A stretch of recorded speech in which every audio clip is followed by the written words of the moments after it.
জাহাঙ্গীরনগর বিশ্ববিদ্যালয়ের সবুজ ক্যাম্পাসে আজ নতুন প্রাণের সঞ্চার হওয়ার কথা ছিল, কিন্তু সূর্য ডোবার আগেই সেই স্বপ্ন ভেঙে খান খান হয়ে গেল। উৎসবের আমেজ রূপ দিল ক্ষোভের আগুনে, আর ভোট বর্জনের ঘোষণায় স্তব্ধ হলো পুরো ক্যাম্পাস। ডাকসুর পর জাকসুতে যে বেহাল দশা হলো তাতে প্রশ্ন উঠেছে, পাগলের সুখ মনে মনে তৃপ্তিতে ভোগা অন্তর্বর্তী সরকারের পক্ষে জাতীয় নির্বাচন তো দূরের কথা, আদৌ একটি উপজেলা নির্বাচন সুষ্ঠুভাবে করা সম্ভব কিনা। তরুণদের ভোটাধিকার ফিরিয়ে দেওয়ার অঙ্গীকার যে অধ্যাপক ইউনূসের ফাঁকা বলেছিল, সেটিও প্রমাণ হয়ে গেছে জাকসু নির্বাচনে।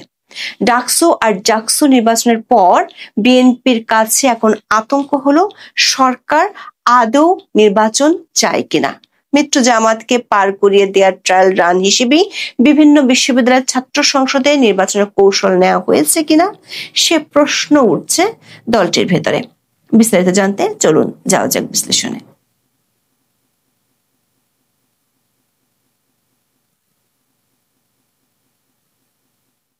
প্রায় ৩৩ বছর পর জাহাঙ্গীরনগর বিশ্ববিদ্যালয়ের কেন্দ্রীয় ছাত্র সংসদ বা জাকসু নির্বাচন অনুষ্ঠিত হলো। ১১ সেপ্টেম্বর সকাল ৯টা থেকে ভোট গ্রহণ শুরু হয়। দীর্ঘ প্রতীক্ষার পর শিক্ষার্থীরা ভেবেছিল এবার বুঝি একটি দলীয় প্রভাবমুক্ত সত্যিকারের গণতান্ত্রিক নির্বাচন হবে, কিন্তু সকাল থেকে যে উৎসবের আমেজ ছিল, দুপুরের পর থেকে তা হঠাৎ বদলে যেতে শুরু করে। নাটকীয়ভাবে সবকিছু ওলট পালট হয়ে যায় যখন ছাত্রদল সমর্থিত প্যানেল ভোট বর্জনের ঘোষণা দেয়। জিএস প্রার্থী তানজিলা হোসেন বৈশাখী সংবাদ সম্মেলন করে সুনির্দিষ্ট কিছু অভিযোগ তুলে ধরেন। তার অভিযোগ ছিল নির্বাচনে একাধিক অনিয়ম ও কারচুপি হয়েছে, যা পুরো নির্বাচনকে প্রশ্নবিদ্ধ করেছে। ভোট কারচুপি এবং একই ভোটার বারবার ভোট দেয়া মানে জাল ভোট দেওয়ার ঘটনা ঘটেছে বলেও দাবি করা হয়। সবচেয়ে বড় অভিযোগ ছিল ওএমআর ব্যালট ব্যবহারের ক্ষেত্রে অনিয়ম নিয়ে।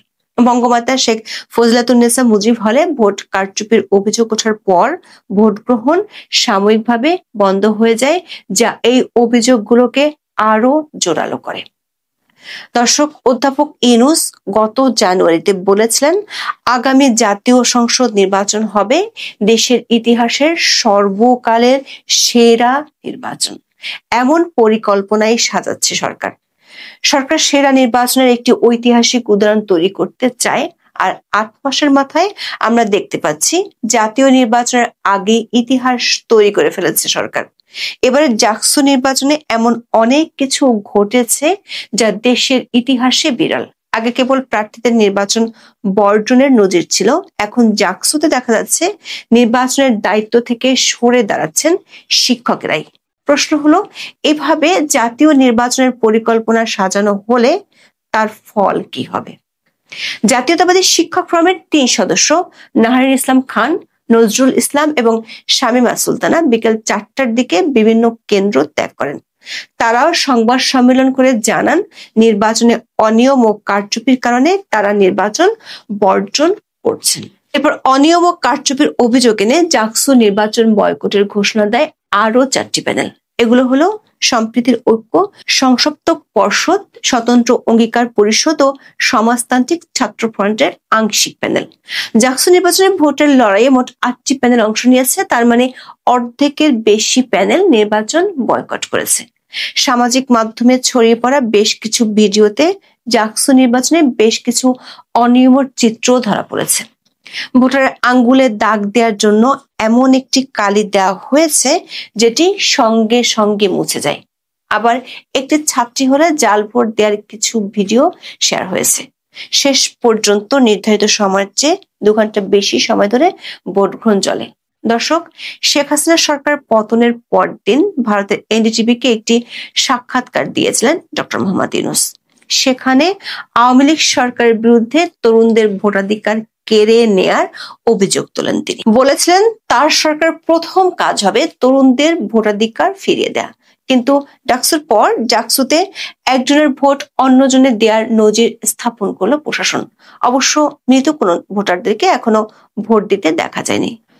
জাকসু নির্বাচনের রবিউল ইসলাম নামে এমন এক শিক্ষার্থীর আক্ষেপ প্রকাশ করেছে সমকাল।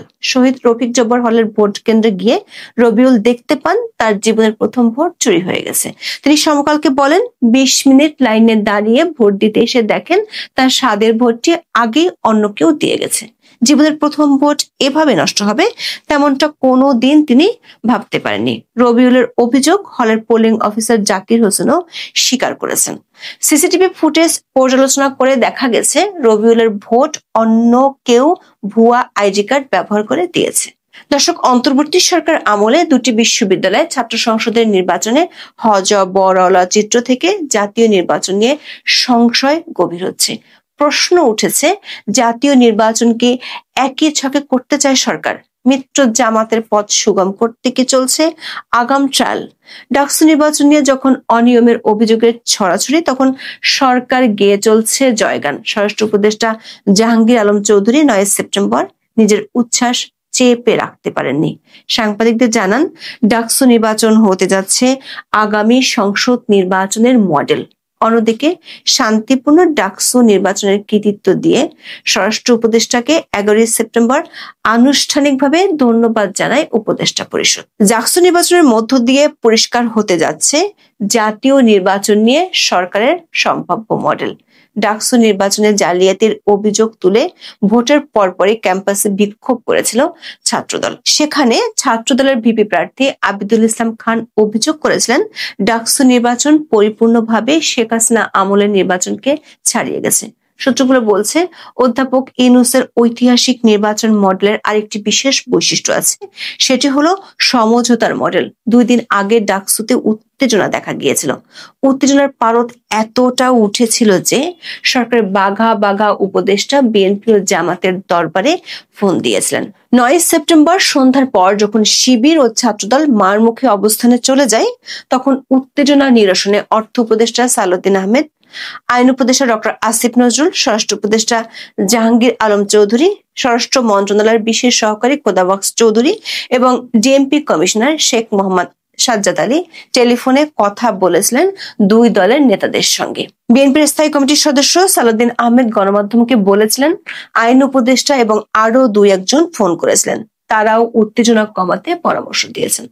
ডাকসু নির্বাচনে যখন ছাত্র দল ও শিবির মুখোমুখি অবস্থানে চলে যায়, তখন সরকারের মধ্যস্থতায় 2 পক্ষের মধ্যে নেগোসিয়েশনের চেষ্টা করেছিল সরকার একাধিক উপদেষ্টা।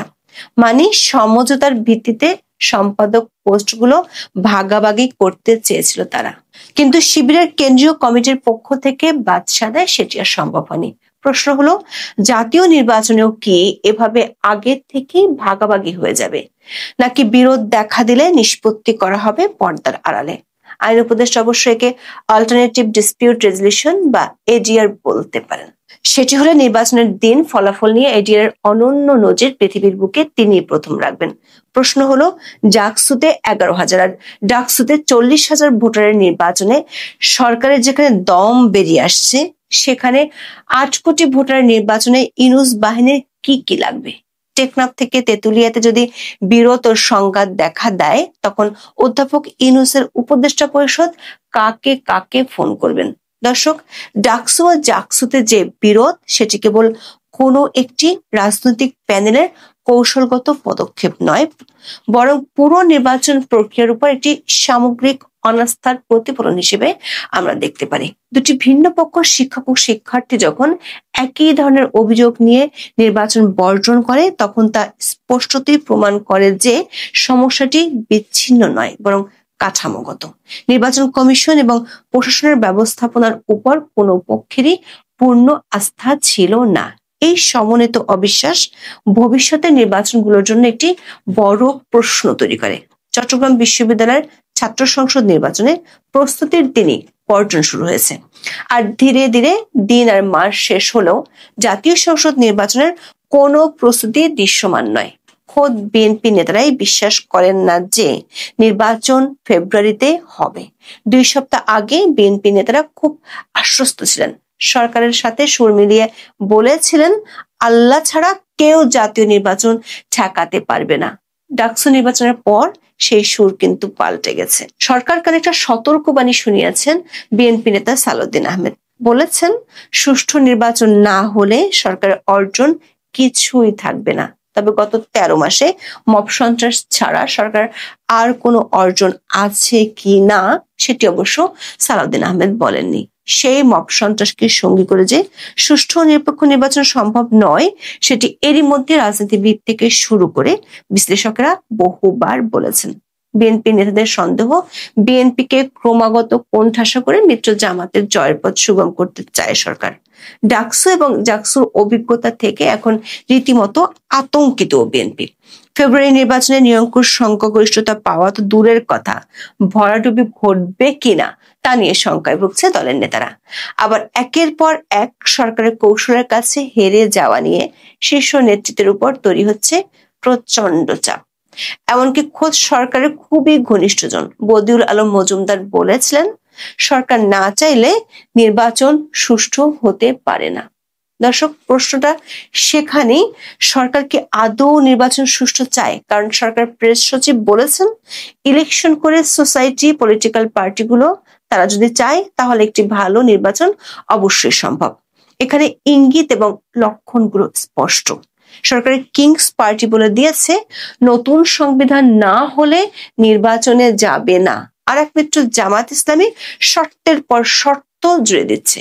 যখন সরকারের মিত্র রাজনৈতিক দলগুলো বিরোধটা সামনে আনবে, তখন সরকার বলবে রাজনৈতিক দলগুলো নির্বাচন না চাইলে সরকারের কি করার আছে।